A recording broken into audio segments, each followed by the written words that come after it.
The Squirrels strike back, a new province, a meteor shower, and more. This is ANN! Bum bum!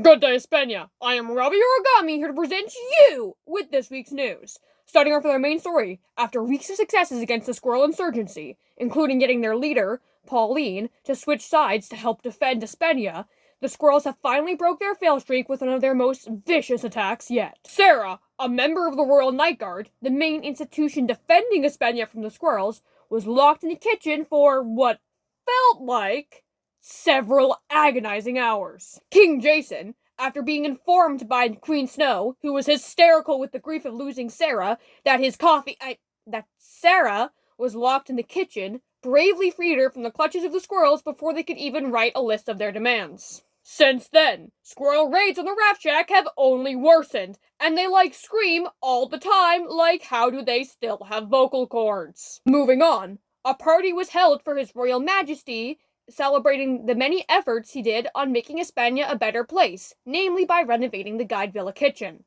At said party, Parker Rowe was knighted by Her Royal Majesty Queen Snow for his noble and brave acts in weeks prior. I will roll the clip.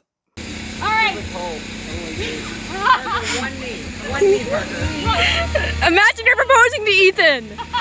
Dude's never been For extreme bravery on the canyon, saving a lot of gear and 12 people's lives, including your own, I would like to knight you, Sir Parker of Seagoo and the Canyon!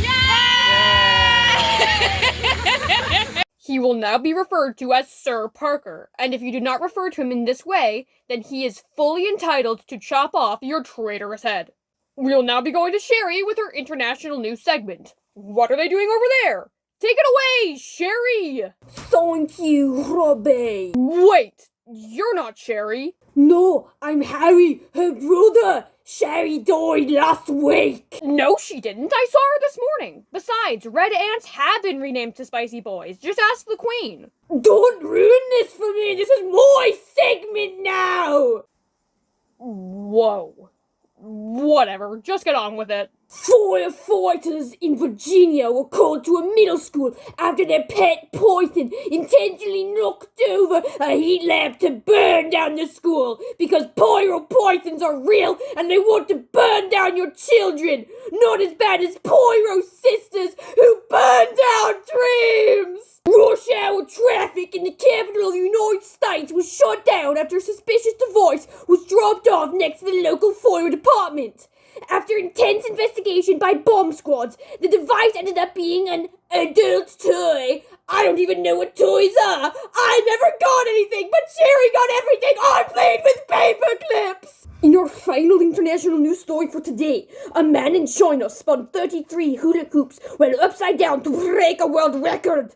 The only world records I've ever broken was the world record for my parents' most unloved child. Sherry got to eat caviar while I ate moldy dirt. I didn't even get the fresh dirt. Sherry's notes just say, spared some propaganda about Aspenia and ANN being great. But I don't know what a propaganda is. My parents never taught me how to read big kid words. And Sherry gets 4 degrees. Back to the studio. Thank you, Harry. I honestly thought that segment couldn't get any weirder, but here we are. In our next story, the Canyon Road and surrounding area has been annexed as Aspenia's third province, Donger.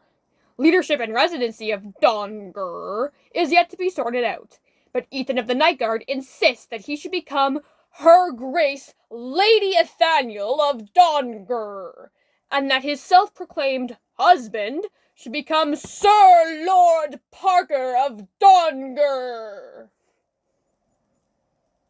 Moving on, the Percy's meteor shower has been ongoing for the past few weeks, and on Sunday the 16th, all residents have been invited to partake in a float down the Badger Chute and gaze upon the stars on Lunch Rock. I am not sure when this episode will be uploaded, but since it was recorded and written on the 15th, all information about the night float to Lunch Rock will be covered in next week's episode. I would now like to go to Gary with the weather. How's this week's forecast doing, Gary? Thank you, Robbie. This week's forecast is doing pretty great. She just signed the divorce papers with last week's forecast and is finally feeling like herself again. She might even go to Pine Stone for a vacation. Gary, what are you talking about? But you asked how the forecast was doing.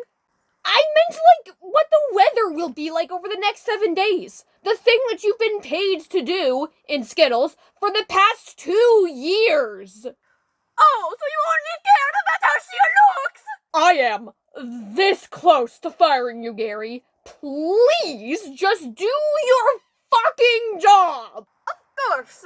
Sunday to Wednesday would be rainy. Hence why I'm next to the solar panel, because we're not getting any sun.